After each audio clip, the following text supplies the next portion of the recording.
जय माता दी। हर हर महादेव।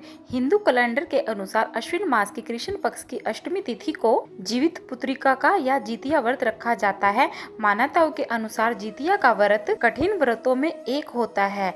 यह व्रत माताएं अपनी संतान की लंबी आयु के लिए रखती हैं। यह व्रत निर्जला रखा जाता है। माताएं अपने बच्चों की समृद्धि और उन्नत जीवन के लिए यह व्रत रखती हैं। यह व्रत निर्जला रखा जाता है। जितिया का व्रत कठिन व्रत में से एक होता है, जिसके लिए पूरे नियम 3 दिनों तक चलते हैं।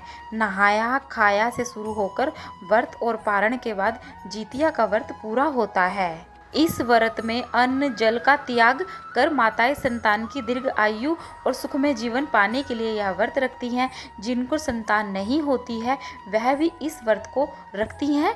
अपने बच्चों की जीवन की लंबी आयु उन्नति की कामना के लिए व्रत रखती हैं। जितिया भगवान की पूजा प्रदोष काल में की जाती है। में जीवत भगवान की पूजा होती है। जीवन की कामना के लिए व्रत रखती हैं। जितिया व्रत भगवान की तारीख 6 अक्टूबर 2023 को। इस व्रत में काफी सावधानियां बरतनी पड़ती हैं। काफी नियमों का पालन करना पड़ता है, इसलिए व्रत के दौरान सभी नियमों का सावधानी पूर्वक पालन करें। इससे आपका व्रत सफल होगा। आइए, इससे आपका व्रत सफल होगा। जितिया व्रत में बरते यह 5 सावधानी। नंबर 1, छठ के व्रत की तरह ही जितिया व्रत से एक दिन पूर्व नहाया खाया जाता है। इसमें व्रती नदी और पूजा पाठ के बाद भोजन ग्रहण करता है और अगले दिन निर्जला उपवास रखता है। इसलिए नियम के तहत नहाया खाए के दिन भूलकर भी लहसुन, प्याज, मांसाहार या तामसिक भोजन नहीं खाना चाहिए। नंबर 2, जितिया का व्रत यदि आपने आरंभ कर दिया है तो इसे हर साल रखना है। इस व्रत को बीच में नहीं छोड़ना चाहिए। मान्यता है कि